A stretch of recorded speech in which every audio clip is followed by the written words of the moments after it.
Live. What's good with y'all, man? It's your boy, Henny DeMoore, reporting live from the liquor store, man. How's everybody doing today? And shit, dog, it's time to talk about it. I ain't have time to listen, I ain't have time to do no intro, man.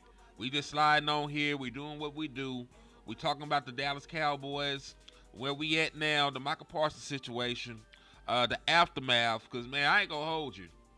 I was mad as a motherfucker yesterday. You know what I'm saying? I was highly upset. I was pissed off.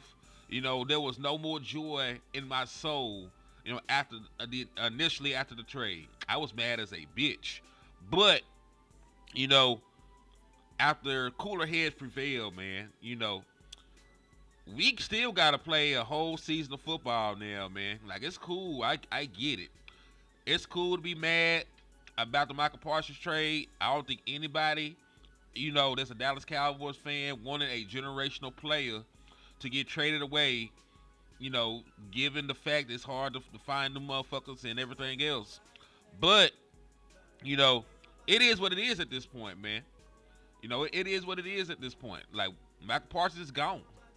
You know what I'm saying? And what is life like now? This is just like when a family member dies, man. He said, take a shot. Man, listen, it's the liquor store, man. This is the liquor store. So listen, y'all slide on in here, man. Go get you a snack, get you a refreshment, get you a beverage. You can pull up a little bit. Because listen, it's Friday, but some of y'all got to still take your asses to work. Some of y'all still got to slide out to work. Some of y'all still got things to do. You know what I'm saying? So it's Friday for sure, but we can't get sloppy drunk just yet. So have your mimosa or something, pour you a little bit of wine and your orange juice or something, and we gonna rock out, man. He said, like Barton said, I can't pay the $5. But yeah, man. Go ahead, hit that like, hit that share if you care. Slap the fuck out of Eagles fan, cause listen, that's really the perfect timing for this shit, cause we mad as a motherfucker. What else is better to do when you're upset than beating on the Eagles fan, man? Than beating on the Eagles fan, knocking the Eagles fan aside their head. Cause we get to play them in about 6 days now. So all our frustrations that we got with the Dallas Cowboys, we can take it out on the Eagles, man. But Carl, man, salute to you. Ken's Pat Talk, salute to you, my guy. I really was hoping we would trade with y'all, get him out of the NFC and get Christian Barmore and some picks. You know what I'm saying? Now that would have been super gangster. My boy Real, Dak owns. And listen, this is no mistake, man. LandLord is going to be in here in a little bit. He had to listen. Business was slow. Like, he had to take time off yesterday to drop off a batch of undercooked ligaments. You know what I'm saying? Like, he had to drop off a batch of undercooked, undersized ligaments early this morning. So he's going to run a little late into the liquor store. But this is Cowboys Convos, and we just gonna talk through this shit though, man. But we gonna play some clips and we gonna talk about some shit, man. So this is Jerry Jones up there at the presser from yesterday, and he will talk about the standards and the criteria for being within the runnings to win the Michael Parsons sweepstakes. You know what I'm saying? So this is what he had to say. It's a little short, 20-second little clip. And we only picked teams that had room on their cap that could pay Micah, and we only picked teams that had top tackles, interior tackles, that we wanted to have any dialogue with at all about a trade. That was the criteria of trading. Top existing tackle that could come in here and play for us right now, this year. So, listen. All right, Wes Gucci. Wes is great. Yeah, Wes is great, man. I'm gonna talk to Cuz when he wake up. It was yesterday was a tense day. You know what I'm saying? I think that tensions were high, but Cuz is good, man. You know what I'm saying? Like, we got tough skin in the family. So, niggas shit get rubbed the wrong way, but like shit, at the end of the day, them the peoples. You know what I'm talking about? So he said KC won without Micah and the Eagles won without Micah. And they got great interior defenders. I heard somebody say, and I can't actually credit who said it because I can't remember. But they said if you take a look at a team's, defensive tackles, they can tell you if they have a real chance of competing. And there's really no exception to that. You know what I'm saying? There's really no exception to that. When you look at the Eagles, they got Jalen Carter and they had Milton within the middle of that defense, and Fletcher, and Fletcher Cox at a different point in time, right? So they, check the box for defensive tackle. When you talk about, the Kansas City Chiefs, they've had Chris Jones for ages. Like Chris Jones got drafted when Dak Prescott came out. You know what I'm saying? And they've had, numerous other interior defensive tackles to help out over there. You talk about the Patriots. They had Vince Wilfork in the middle of that defense. You know what I'm saying? What's up with your killer, Kill? So, when you, I forget who said it, but they said when you take a look at a team defensive tackles, if they're a legitimate, contender. And as far back as I can remember, I don't really remember too many of the teams that won Super Bowls not having, great, defensive tackle play. Now, I'm not saying that we got that when we got Kenny Clark. I do like Kenny Clark the signing, but I'm not sure what I can get from Kenny Clark, this part of his career. But I do think, that he helps. He helps your defensive tackle room. Killer Kill. I done slept since then, Lo. You gotta tell me, who you is, where you're from, and why you tapping in. Cause listen, it's always an honor and a pleasure to have people slide into the liquor store. You know what I'm saying, Killer? But refresh my memory, cause I am getting a little bit older. I'm a little bit older like Kenny Clark right now. You know what I'm saying? So we done crossed paths before. Remind me of where I know you from. He said you have to go all the way back to Von Miller with the Broncos. And even then, I'm not necessarily thinking that they didn't have good defensive tackles. You know what I'm saying? Because there was a reason folks could not step up and escape from Von Miller. So I'm pretty sure that they had some solid defensive tackles over there. Now, did the Dallas Cowboys completely fix their defensive tackle problem? I don't know yet. You know what I'm saying? But what I am going to say is there are people lying on Kenny Clark right now. There are people just lying on Kenny Clark because they're only looking at PFF. And I'm a stat guy, but I'm here to tell you, stats without context don't mean shit. Just like the Bible says, faith without work is dead. Stats without context don't mean a thing. You know what I'm talking about? So, what was brought up to these folks? They were talking about PFF grades and, run stop percentiles and all that other bullshit. So, Damien, I don't know if this is a person worth mentioning because I don't know them Packer people. You know what I'm talking about? I don't know them Packer people. Yes, okay, I do remember Killer Kale. Thank you for sliding in, man. I do remember that. So shout out to the family, Killer Kale in the building, man. I do remember that exact conversation, man. So I do appreciate you for coming in and showing love, my brother. Israel, I see you sliding in too, man.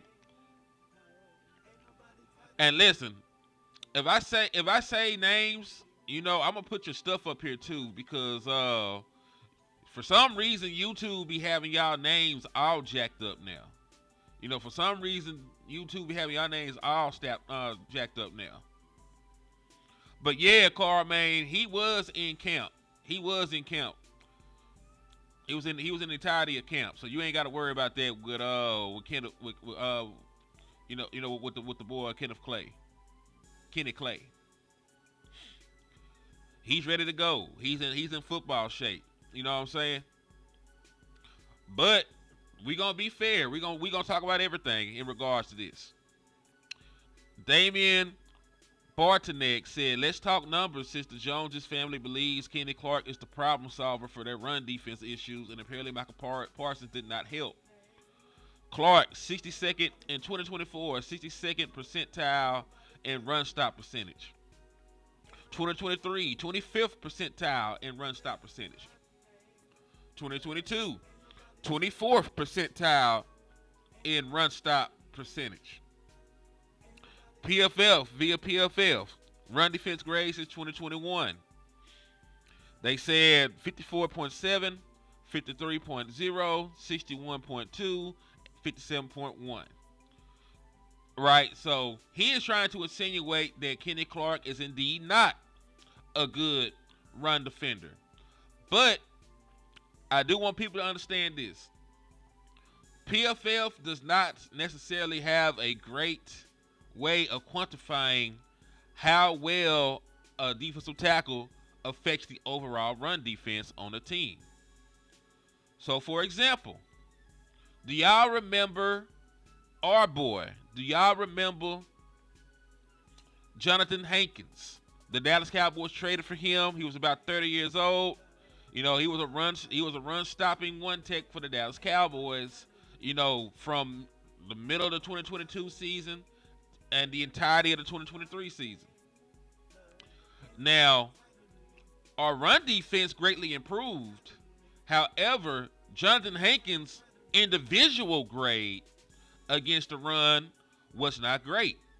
According to this, in 2023, playing for the Dallas Cowboys, Jonathan Hankins had a PFF rush defense grade of 49.9, ranking 92nd in the NFL despite the team's improved run defense. He finished the season with 27 total tackles, 13 solo, 3 sacks, 2 passes defended, and 14 starts for the Cowboys, missing 3 games due to a high ankle sprain.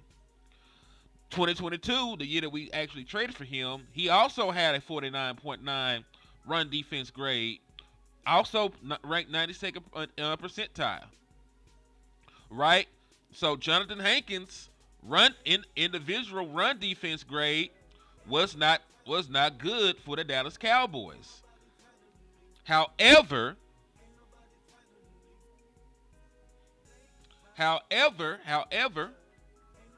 when you look at Jonathan Hankins' overall impact on the Dallas Cowboys run defense, it was greatly felt. It was a huge difference having Jonathan Hankins out there for the Dallas Cowboys run defense in totality.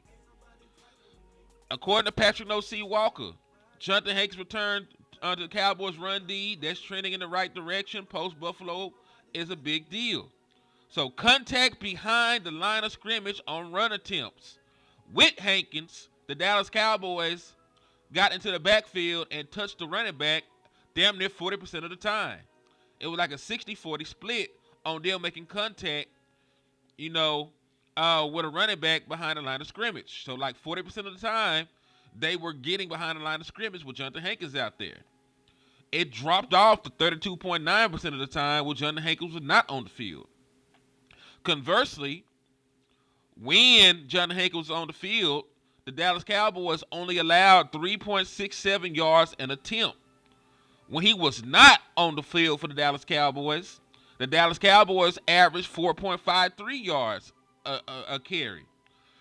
So the Dallas Cowboys went from allowing under 4 yards an attempt when Jonathan Hankins was on the field to allowing almost 5 yards a carry when he was off of it.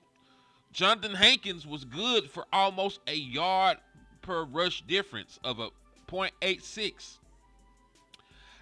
And that's because, you can't really quantify that shit. Remember, we were almost a yard better on run defense with Jonathan Hankins, and Jonathan Hankins was, according to PFF, a bad run defender. So that's why I'm not putting a bunch of stock into the shit. Show me the film on Kenny Clark and his deficiencies in the run game. That's the point, though, John. I'm trying to say the stats don't mean shit. Like, those PFF stats don't mean a damn thing. That's the whole point I'm making, John. I think we on the same page. They're trying to tell us that Kenny Clark is not a good run defender because of PFF, but we had a bad run defender according to PFF, and our run defense was hugely impacted by him being out there.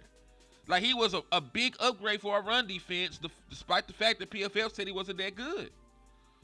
You know, because if y'all are just now coming in, the reason that I am having this conversation is because people are trying to say that Kenny Clark is not good against the run based on PFF stats.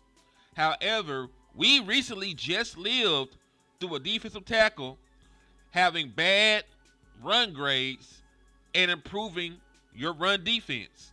Because remember, both years that Jonathan Hankins was here as a Dallas Cowboy, his run defense grade was under 50.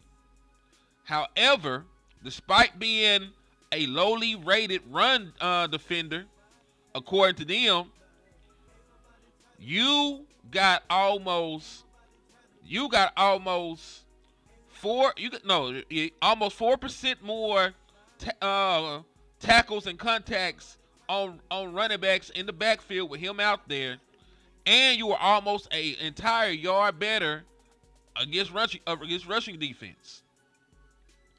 So I'm not going to just look at PFF stats and say, oh man, we got swindled. Oh man, he can't stop the run. PFF said, no, fuck all that. We already lived through it. You know what I'm saying? Because one thing I have not seen is people show me on film that Kenny Clark cannot stop the run. If somebody do that and they break it down and they know what the hell they talking about and they say, listen, he did this, he was supposed to have did this, he's getting moved from the point of contact, he's not handling doubles well. If they did a film breakdown and showed X, Y, and Z, and that was the case, I would understand that. You know what I'm saying? I would feel it. But that's not what they've done. That's not what they've done at all. And I say that's cheap and that's surface level. You know what I'm saying? Like, how well did the Packers run defense operate without him out there? Right? If they were still a good or better run defense when he was off the field, cool. We can say he didn't stop the run. But this right here from Packers Total Access, right? And they were talking about why the Packers went from a bad run defense in 2023 to one of the best run defenses in the league in 2024. They had to credit Gary Cooper. He had 47 stops. They credited Rashawn Gary. He had 39 stops. Nickelback, Keyshawn Nixon had 36. Kayvon Bullard, box safety, had 31. And your boy Kenny Clark, defensive tackle, had 28 stops on the season last year while playing through a bad toe and a broken toe.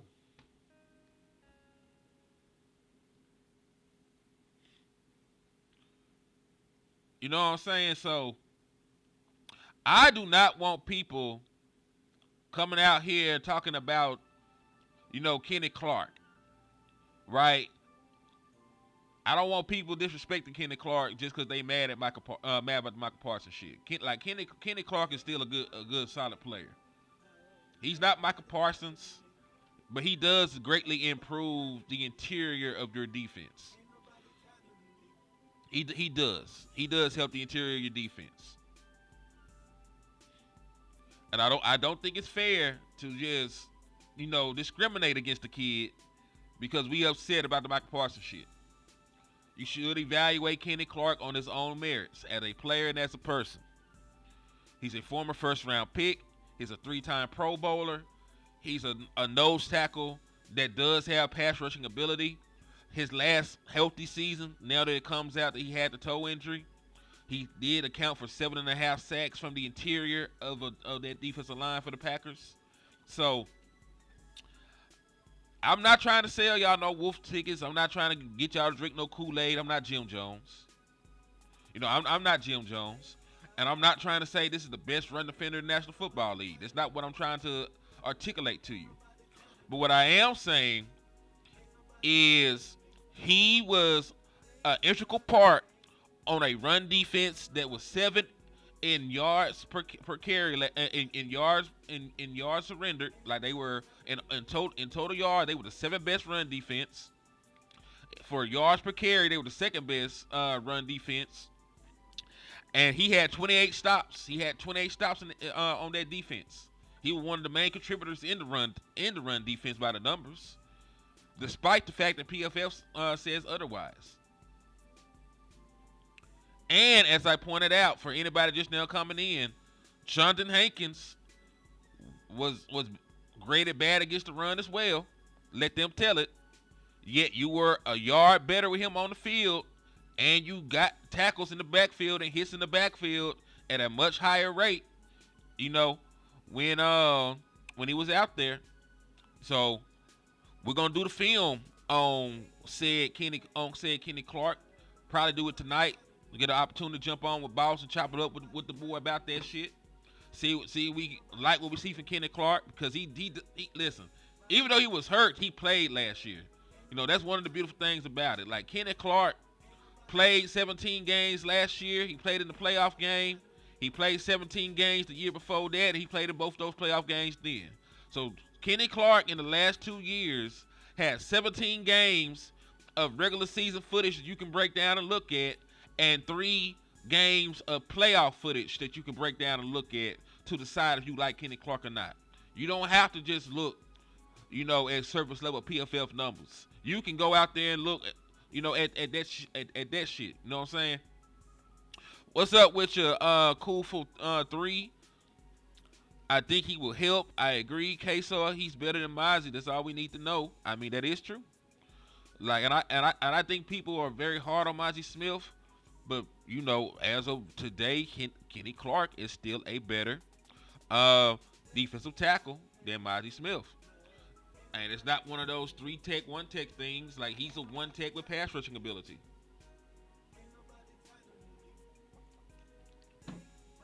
He said, what do I do with Michael Parsons jersey I bought last week? Shit, donate it to somebody. Sell it. Do something. Don't burn it or anything like that, because it's your money. Like, the money is already spent. You know what I'm saying? Like, that's money that's already in the pocket of Jerry Jones. Michael Parsons is already going to get his residuals out there jersey as well. So, doing something like burning it does absolutely nothing. Except for, put some chemicals and shit into the ozone layer. We don't need that. So, sell it to somebody, donate it to somebody, or, keep it as a keepsake. You know what I'm saying? You can frame it up and put it in your room or something.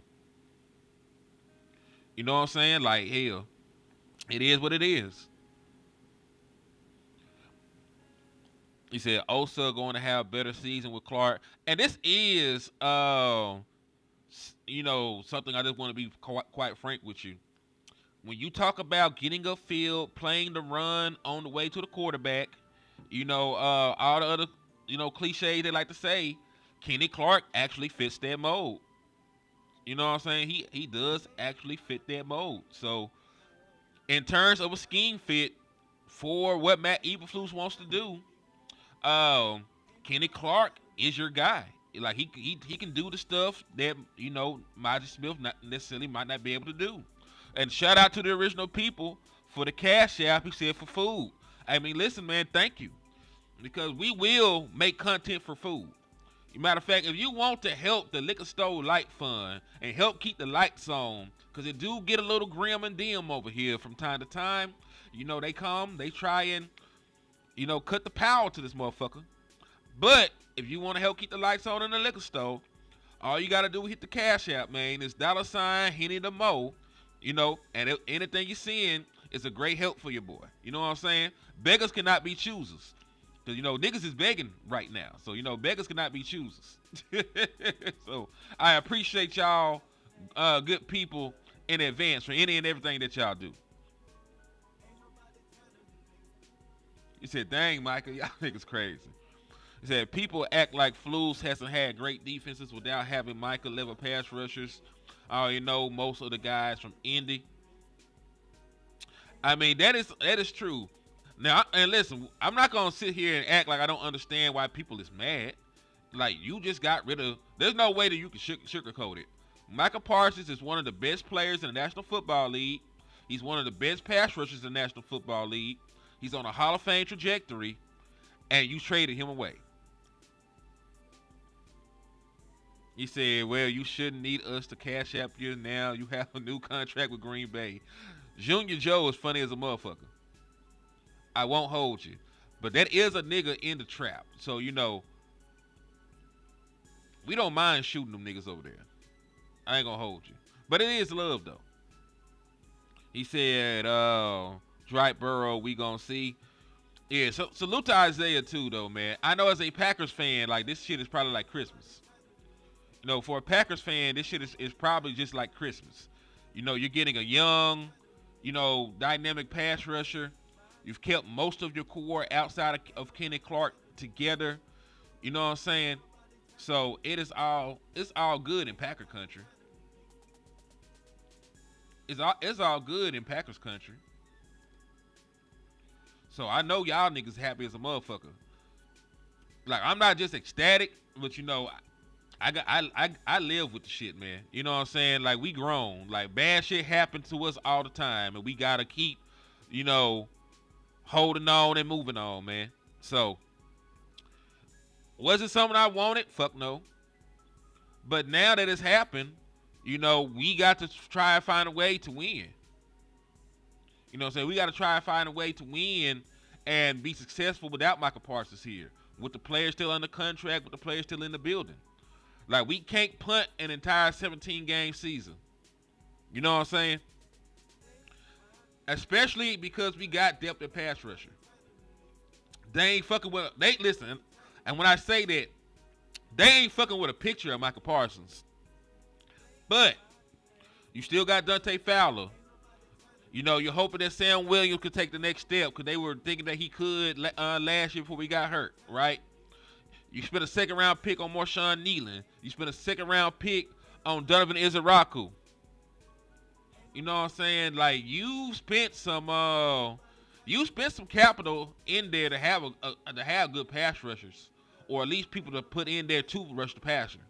You know what I'm saying? So even on paper, without Micah Parsons, while you don't have a true top-level pass rusher, you have a bunch of good pass rushers in the stable still.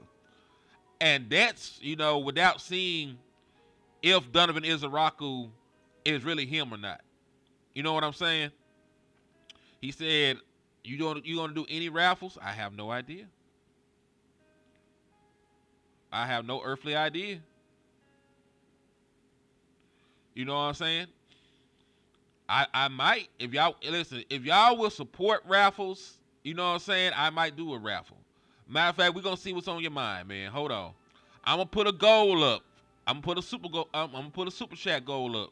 If we get 10 super chats, we'll bring back raffles. And that's gonna tell me, how y'all rocking and how y'all feeling. Because if y'all support this, I know you'll support the raffles. So if we get enough people to hit on the target, you know what I'm saying, then we'll bring raffles back.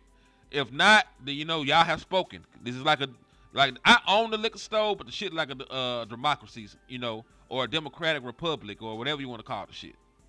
Like we gonna hold a vote, or we gonna hold a court. You know what I'm saying? So if y'all want raffles, y'all can go over there and y'all can send, you can help us reach the super chat goal. If we hit the super chat goal, we'll bring raffles back.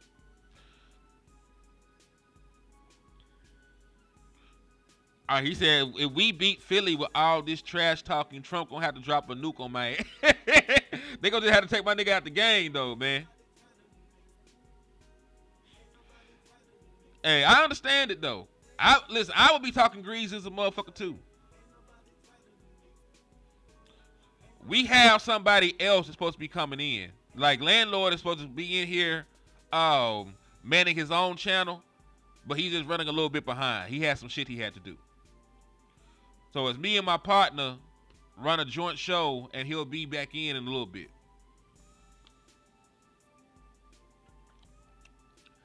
But I like that. I like that the algorithm is showing love because he found this motherfucker. He found both streams. You know what I'm saying? We don't have that many motherfuckers. Like Land got almost 8,000 people. I got almost 4,000 people. But you know, it's not like this is like ESPN or no shit like that. So I like the fact, you know what I'm saying, that the algorithm is working in such a way that he found both channels. So salute to the algorithm and salute the Packer fan prides, man. My boy Cowboys fan 1992 said we will be fine. Maybe we can stop the run. If we can stop the run and still get after the quarterback, you know, I feel okay. You know what I'm saying? I'm not gonna sit here and pretend, like losing Michael Parsons doesn't mean anything. But if the Dallas Cowboys are right and they hit and they're a better run defense, if they're a better run defense and, they can stop the run, I think we all would take that shit. My boy Anthony said it's better than ESPN. Shit, I appreciate that, my guy. I wholeheartedly do appreciate that shit. But yeah, I'm just trying to be as transparent with y'all. There are some things being said about Kenny Clark. I don't necessarily agree with him. So, I wanted to go ahead and do the show, talk about it. Also, what do you think the ramifications are inside the locker room? Because listen, let's just have a complete, open, and honest conversation about this shit.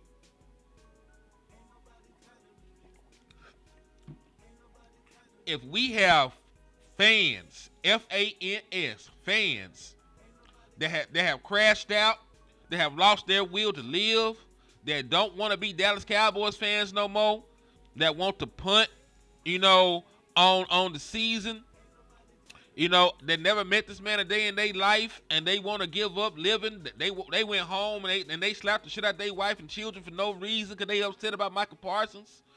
Imagine how the folks that actually like Michael Parsons in that locker room feels. Like, imagine how Trayvon Diggs feels. Imagine how CeeDee Lamb feels. Imagine how Cavonte Turpin feels right now. You know what I'm saying? If us as fans who have not met this man or spent no real time around him, right, have no real personal relationship with him, if we feel this strongly and we are filled with doom and gloom, how the hell do you think they feel? And they go to war with this man. They've had this man around their families. They've been cool with this man for the last 4 years, how long they been here. Michael Parsons and CeeDee Lamb them basically grew up together in Dallas. At this point, they've spent the last 4 years together. Trayvon Diggs and Michael Parsons are supposed to be best friends on this team. Like, they always together. They been super close. You know what I'm saying? So, if we crashing out about the shit, how do you think they feel about it? You know what I'm saying? And listen, like Cuz said, you're going to have to suck it up, Buttercup, because we got a game to play. That nigga in an entirely different jersey right now. He in an entirely different jersey right now. So you're going to have to do what you got to do. I know it ain't fair. I know. Hey, I know that's not what you wanted. I don't think that's what anybody wanted. But hey, Shotty, you gotta do some coaching. Cause man, this shit can go left so quick as a motherfucker. Like, this shit can go left quick as hell. Especially if we lose, we done traded Michael Parsons away, and we come out here, slow. We get embarrassed by Philadelphia or some shit. And we. Struggle and don't win against the Giants or some shit like that. I'm just saying the shit can go left. So the people that's supposed to be leaders in this locker room right now, Dak Prescott, you're going to have to hold your nuts. You're going to have to rally the troops, man. I know they always do some bullshit to make your life harder, to make your job harder. But like you be telling us, man, that what they pay you for. They pay you to deal with the extra. They pay you to deal with the bullshit. That what you be telling me, my nigga. You know that what you be telling me, my nigga. So hey, best of luck to you. Shotty, you've been preaching about culture. Culture, culture, culture. That's all you talked about since you got here. Culture and competition. I already ain't seen no motherfucking competition. Let me find out you ain't got no culture either, my boy. Because you got culture, you can rally these troops, man. If you got culture, you'll be able to rally these troops. You'll rally these troops. You'll get them ready to play. You'll get them refocused. You know what I'm saying? You'll get them together. And listen, is this really a situation that you want to put a first-time head coach in? No. You didn't want this. You didn't want this distraction. You didn't want this to linger on as long as it did. You know, you didn't want to give him exactly a week to prepare and game plan. You know, without having Micah Parsons out there, this is not really what the situation you would have wanted to put Matt Eberflus in. I get that, but at the end of the day, you know, the day gonna end. At the end of the day gonna end. And tomorrow comes. And shit is what it is, man. You're going to have to figure that shit out. You know, you're going to have to figure that shit out, you know, at the end of the day. You still got games to play. You still got other players, you know, in the locker room to coach. You know, you still got other people that you need, you know, to rally and get the best out of, man. Here you were saying we was give snacked anyways with Micah. Listen, it's gonna be hard. It's gonna be hard to win with Micah Parsons here. It's gonna be even harder to win without him. You know what I'm saying? So really, the job don't change. You play one of the toughest schedules in the National Football League, and you're without your best pass rusher. But if it was easy, you know what I'm saying? If it was easy, we wouldn't need good coaches.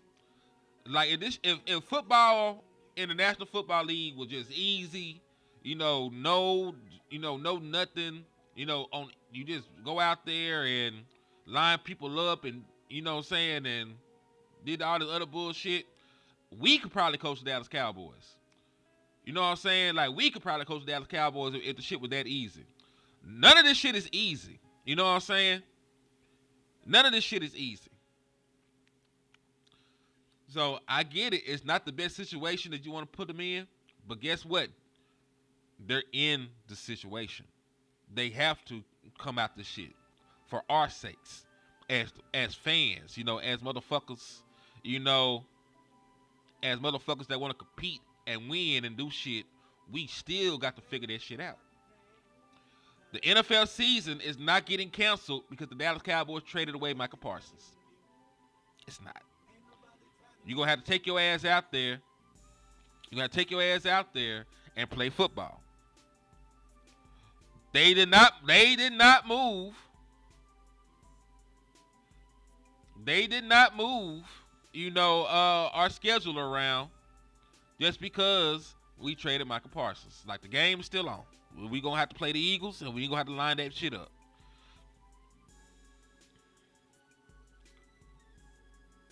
He said, my thing is you could have got more. Kenny Clark stats was his lowest last season. Is he on the decline? The defensive ends we have never done it under the lights. I have to see it first. I mean, there's nothing wrong with that. But to add context, right? To add context about the Kenny Clark stuff. Kenny Clark, you remember they started the year off playing on that horrible ass field in Brazil. What happened is Kenny Clark, was playing on that fucked up ass field in Brazil, and he fucked his foot up. He fucked his toe up. I'm gonna read the shit for you. 9 months later, it became clearer just why Clark felt so strongly at the time. He revealed Tuesday after a Packers OTA practice that he underwent surgery in January shortly after the season to fix a problem with his right foot after he said started in Brazil. Despite playing in all 17 regular season games plus playoff loss to the Eagles, Clark was bothered most of the season by a toe injury he sustained in the opener. He was listed on the injury report with a toe injury at several points last season. Clark said the injury occurred when he got his right foot stuck in the turf. And he really could have fucked that shit up, really. Hold on. Hold on. There's a cold chill coming down my spine right now, man. I don't know what the fuck. Oh my God. Is that what could it be, man? I feel this impending sense of dread and gloom and oh shit, it's LandLord, man. What's up, man? What's happening? What's happening, man? Hey, I woke up this morning and I just did a 360 on everything I said. I'm panicking. I'm finna. Hey, what? Micah is gone. What's going on? Just messing with you. What's happening, man? Oh, shit. I woke up and here got a pill of reality. But nah, man, we good, y'all. We good. I promise. I'm really excited about the future, man. I am.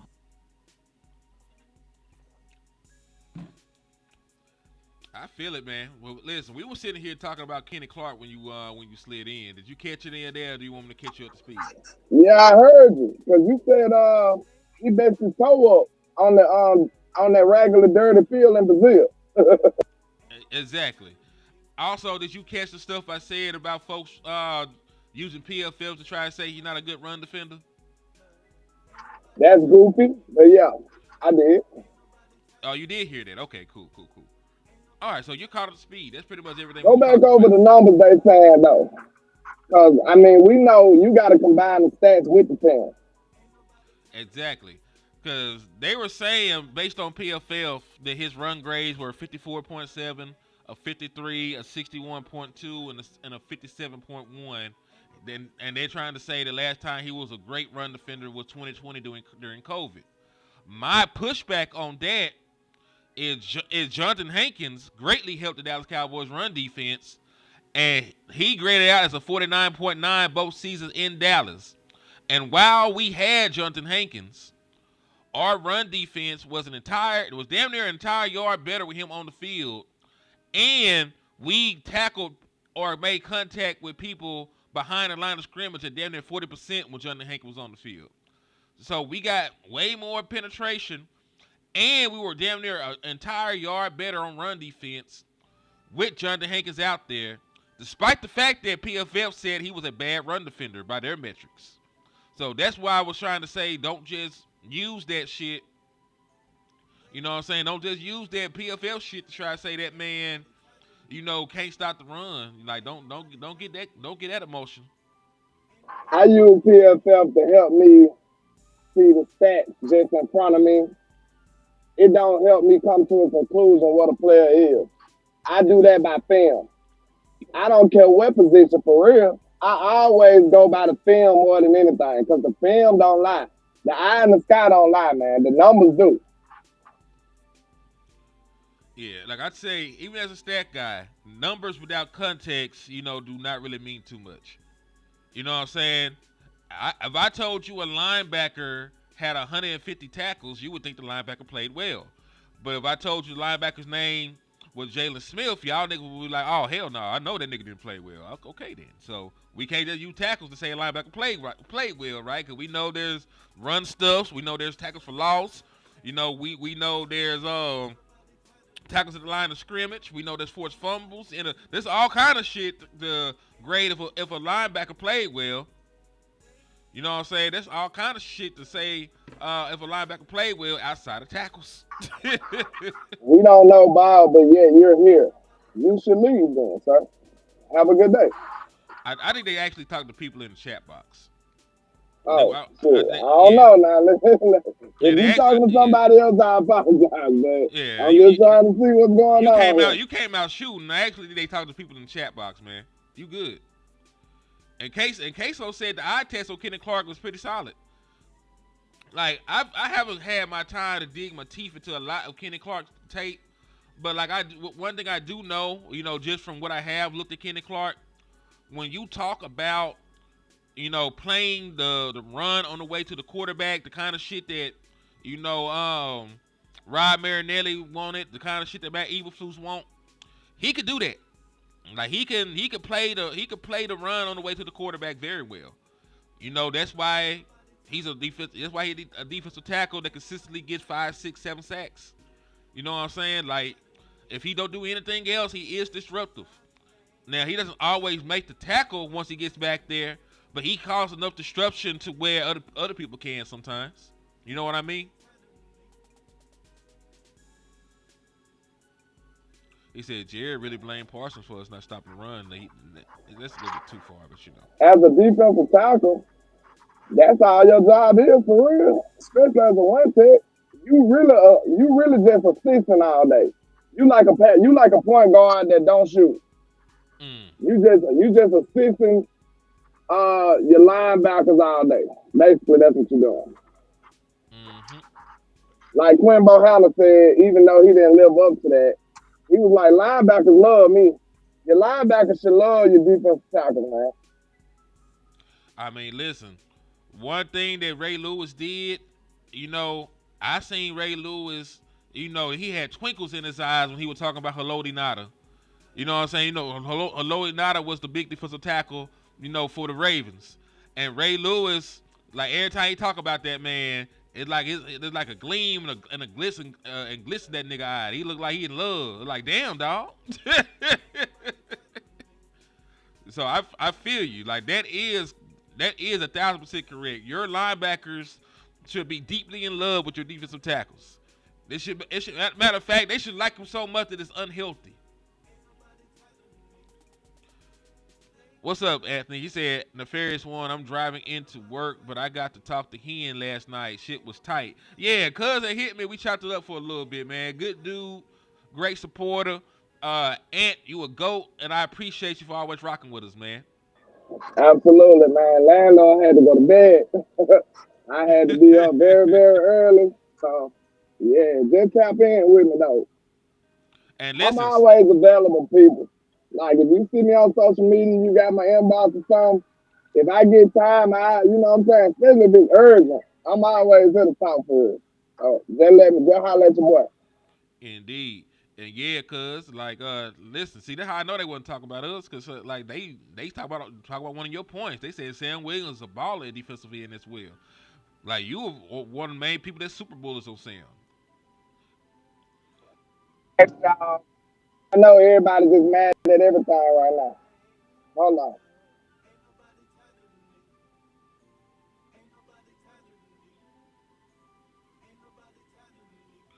Yeah, Kenny Clark now gets sacks at the one tech position.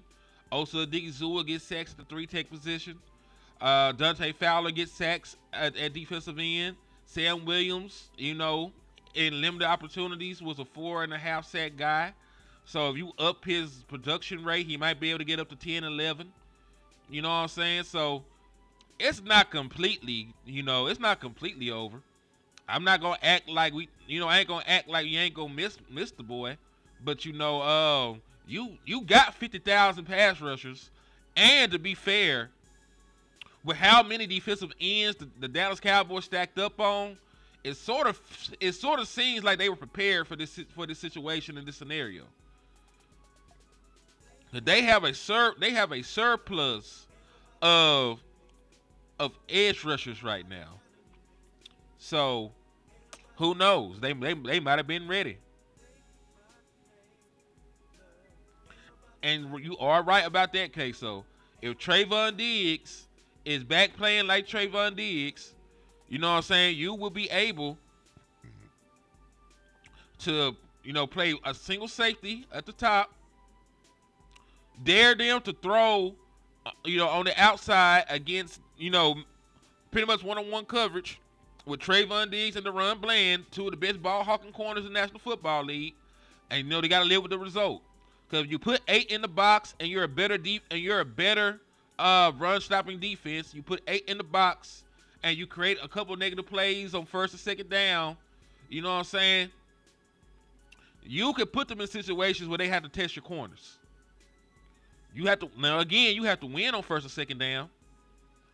But if you're able to do that, if you play some 8-man fronts early, And you trust that even if they use play action, you got Trayvon Diggs and the run Bland back there, and their ability to take the ball away, you might be able, to put them into some tough situations. You know what I'm saying? I'm not trying to sell you on this defense being the 85 Bears. You know what I'm saying? I'm not saying this is going to be the 85 Bears. I'm not saying this is going to be the Doomsday defense from the 90s Dallas Cowboys, Doomsday 2.0. I'm not saying it's going to be the steel curtain. But what I am saying, is the Dallas Cowboys, with the personnel that we still have, if healthy, and the scheme that we're planning on playing, should still be pretty solid. They should still be pretty solid. Because my doubts about the run defense aren't as big as they were. Like, I think we got better, against the run. How much better is yet to be seen. But you did improve that defensive tackle position. You did. You know what I'm saying? What if Micah actually play well too? What Yeah. if Micah play well? A lot of people fighting for Micah. What if he actually is solid? And then you got Clark right there next to him.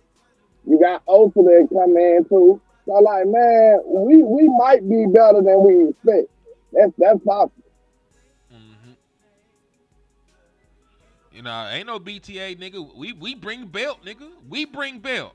Talk about BTA. Ain't nobody whooping our ass, nigga. I don't give a fuck. I don't give a fuck if they traded Jerry Jones and Dak Prescott. We finna go out there and spank you motherfucking Eagles, nigga. I don't give a damn. Nigga, fuck that laying down and dying shit, nigga. We gonna pull the upset. Why y'all niggas full of Molly and Coke and champagne celebrating your weak ass Super Bowl? We gonna come in, put a motherfucker feet on your couch, fuck your hoe, and drink up your last Coke, nigga. That's how we coming. That's how we coming, man. Give a fuck about none of that shit, man. This still football, man. It's still a rivalry game, all that other shit. We ain't finna lay down and die. I ain't conceding shit. I ain't conceding the motherfucking thing. You gonna have to line that shit up and beat us, man. I don't give a fuck. And listen, y'all the same niggas that told us we can't tank. Y'all the same niggas that was just last year talking about we can't tank. We gotta play to win. And the season was fucking over. So listen. If y'all can't do you can't have it both ways. If y'all was telling the Dallas Cowboys that you can't tank last year because we gotta try and fight and play every game to win and shit, you cannot then turn your ass around and give up on the motherfucking season because you lost one player, man. It's cool, you're upset, you're mad, but y'all niggas are fucking hypocrites if that's the case. If that's the case and that's how y'all niggas coming, and that's how y'all niggas coming, you're fucking hypocrites. Because I was trying to tank last year. Y'all told me, Henny, no. We can't tank. It don't do us no good, Henny. We can't tank. We got to win. Win for what, bitch? We had 1% chance of making the playoffs, and y'all niggas want us to fight and claw for survival. We ain't even played a game yet, and some of you motherfuckers talk about giving up. Fuck that hoe ass shit, nigga. If y'all didn't let me tank in peace last year, motherfucker, I ain't letting you give up on the season right now. Hell y'all niggas talking about. If I gotta sit through 17 games of this shit, y'all niggas do too.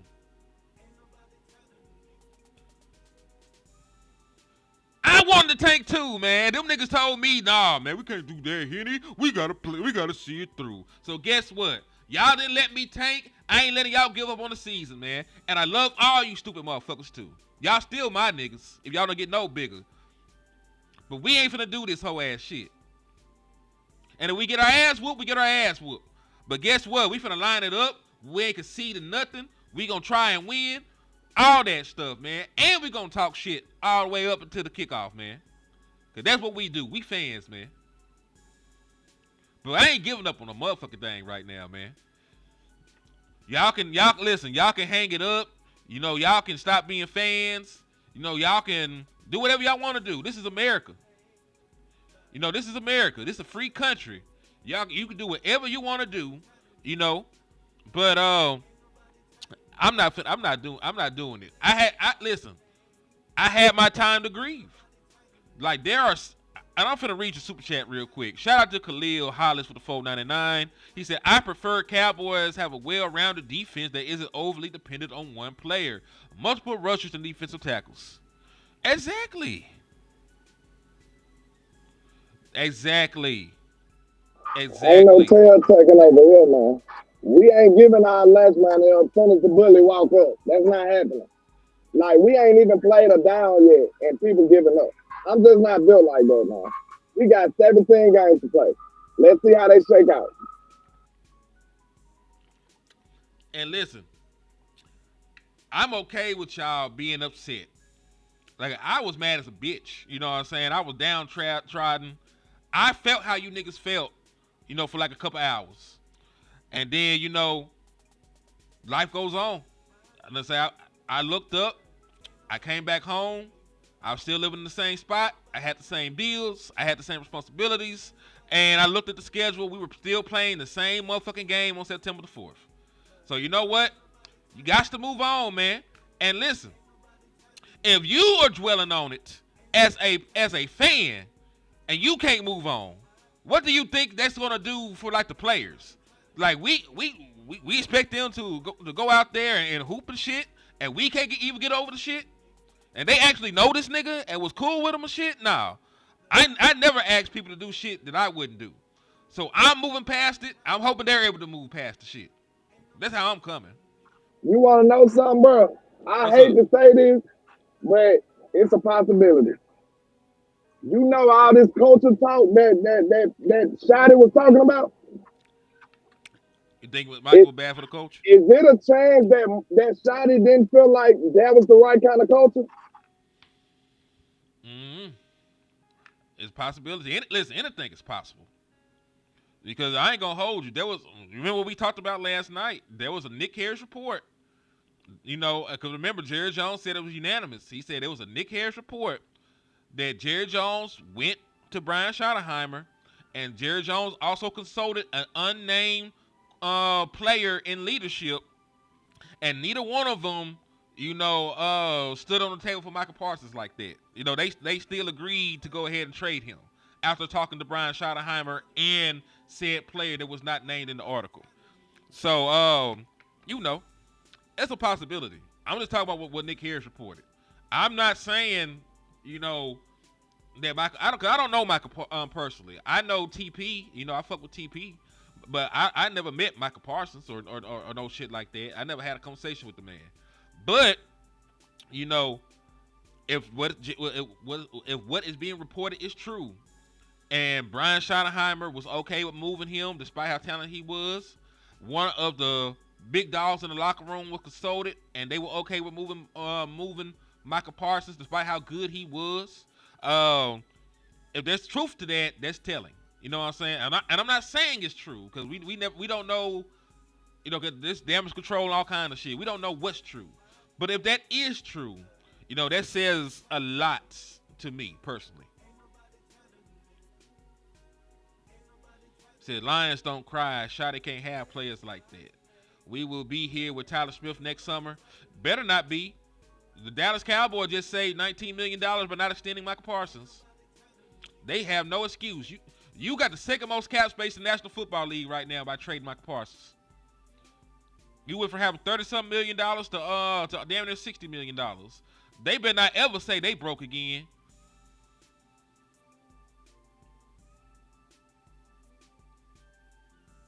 We NBA young boy, NFL young boy, never broke again, man. We got money now. So let's see what they do with it. We got to put pressure on Jerry and them to do the right things with it. He said, let your best player go. Changing the culture to win. I don't know. We'll find out, won't we?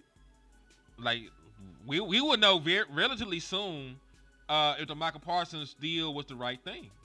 You know what I'm saying? Because listen, people are only going to look back on this shit if it don't work. Let's keep it 1,000. If this shit don't work, then this is the worst thing in the world. Because this is a result-oriented league. You know what I'm saying? This is a result-oriented league. If the trade works out in the favor of the Dallas Cowboys, they're able to extend George Pickens and extend Tyler Smith, and do all this other shit, and they're competitive, and they can flip those picks they got into other young star players, or they draft players well and all this other shit. We're not going to look back on this with the same kind of vitriol as we are right now. The only way that, for real, like the only way that people look back on this shit is if the Dallas Cowboys don't use the draft picks well, don't extend, none of the players, none of they got this extra cap space. Like that's when, you can just stand on the table and say this shit was not worth it. But, you gotta at least give the shit a chance to work out. I still, like I said, I did not want Micah Parsons traded. I did not want Micah Parsons traded. But we gotta at least see how the shit play out, before we continue down this path. He said, "Who is we, Gilly? Either Jerry and Steven gonna look dumb as fuck, or they gonna be brilliant with the season overtime." That's all I'm saying. I'm not saying you gotta like the trade, because I don't necessarily like the trade, but we still gotta give the shit time to marinate. You know what I'm saying? This shit like a pot roast. This ain't no TV dinner. You ain't gonna get instant gratification from this one. You're gonna have to sit this one out and see what the hell happens. You know what I'm saying? You're gonna have to wait and see. There's a possibility, Cowboys by nature, because let Jerry Jones and David Mulugeta tell it. They've spoken about other players that David Mulugeta, is agent over. They just weren't talking about Micah Parsons. And that's some crazy shit if you actually think about it. If they were actually talking, about other players, and they said over the course of the preseason. So Jerry Jones has spoken to David Mulugeta as soon as the preseason games, during the preseason games, or during the course of the preseason games and shit. And it just wasn't about Micah Parsons from what they were trying to say. So I have no idea what's going on with that, but they basically are trying to say, nigga, business is business.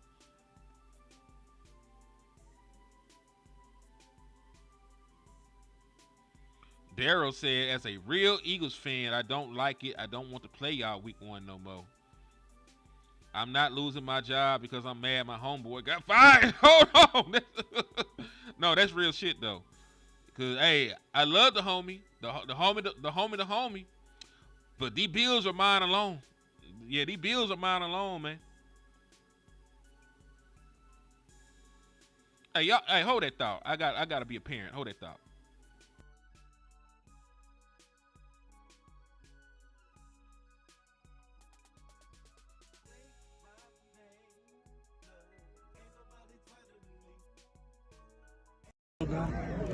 I mean, honestly, for me, it really don't matter. Like I said, I've been pretty consistent.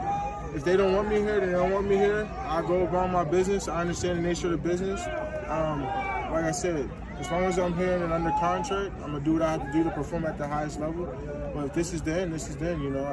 There's same way that Jerry Jones and Stephen Jones and the other Jerry Jones take care of their family. It's the same way I need to take care of my family. You know what I mean? I got my own 3 kids of my own, so we all need. All right. Can you say, hey, are you there, nigga?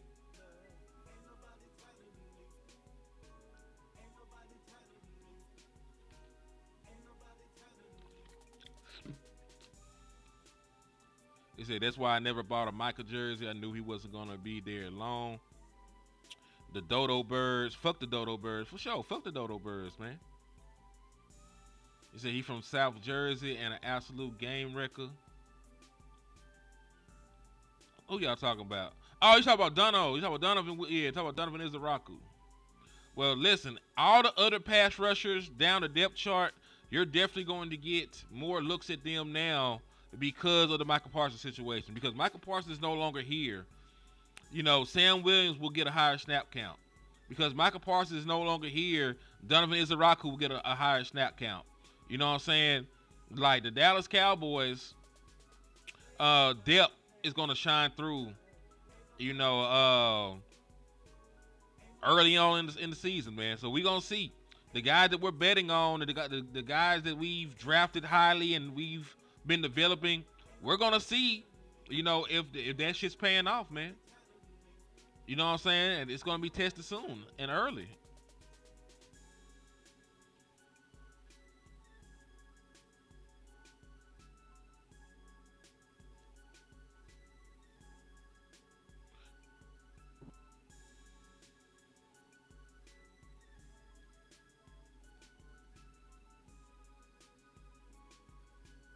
Well, we're trying to get West in here.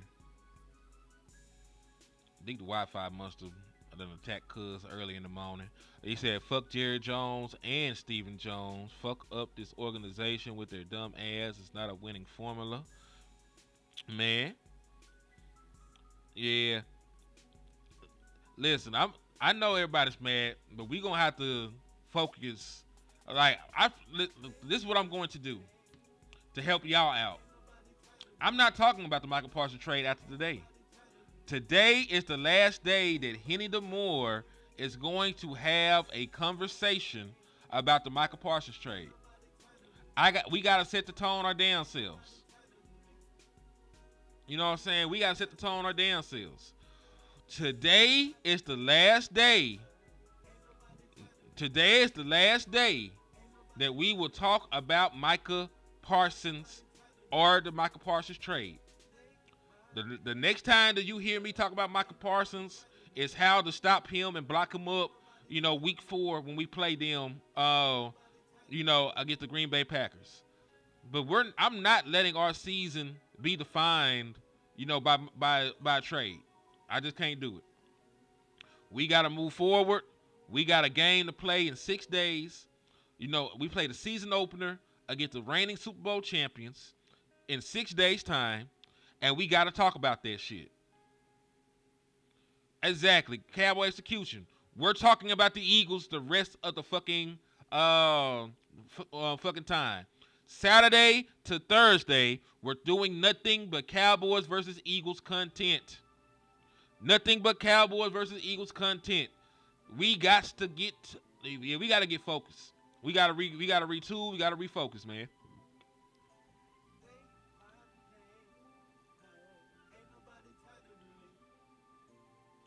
What's up with your Uncle Charles? What's up with your Uncle Charles? Thank you for tapping in and showing love, man. Never. And you listen, you sound like my stepdaddy. Shout out to Sonny, man. That man loved the fucking Raiders. R.P. to Sean. He loved them ragged ass Raiders as well. But nah, I got a lot of people that I love and I rock with that support the Raiders. It just I'm not gonna be one. Yeah, I ain't finna be one. Yeah, I'm not gonna do it. But you know, shout out to y'all. I only ever root against the Raiders when we play each other. You know what I'm saying? They're one of my closest partners. Teams. He's no longer with us.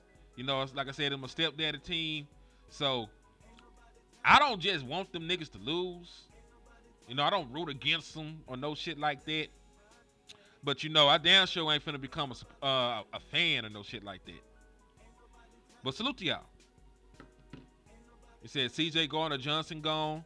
Hell, Darius Slay gone. Big play Slay is gone as well. And I think people undermine his importance to that secondary. You know, I know that the young guys came out here, you know, and you know, I know the young guys came out here and they did they thing last year. But you know, I think they're gonna miss Darius Slay. I think they're gonna miss C.J. Gardner-Johnson. I think regardless of the secondary, trying to guard CeeDee Lamb and George Pickens for 60 minutes, you know, is a tall order. So I like our chances against their secondary. Now with a defensive line wreck our game, you know what I'm saying?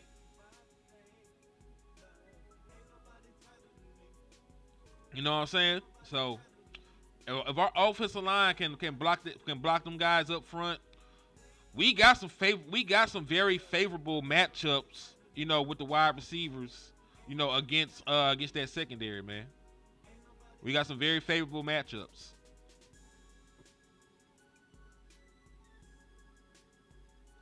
And I really hate this because I'm gonna have to leave soon. But yeah, because I gotta take the kid to school. So it has been an hour. I wanted West to be in this motherfucker. I'm trying to get him in here so he can at least talk to y'all for like 5. I think I got another 5 minutes I can spare. I'm trying to get Cuz in here so he can at least talk to y'all niggas for 5 minutes. But yeah, next time I do a show, I'm talking fucking Cowboys versus Eagles. You know what I'm saying? Kenny Clark will be in town today. Yes, we will break Kenny Clark down. We'll look at his film. We'll do that. We'll do that film work tonight. Me and Boss. You know what I'm saying? Me and Boss can do that film work tonight. But yeah, man, thank y'all for sliding in. It's been over an hour of content. Started the show bright and early in the morning. I'll come back later on today to bring y'all some content. But God bless America. We'll do uncut. We'll do uncut today. I think I'll be free about 4 o'clock my time or some shit like that. But yeah, man, thank y'all for everything. Thank y'all for y'all support. If you want to help keep the lights on in the liquor store, hit the Cash App. But God bless America. God bless the Cowboys. And we are out.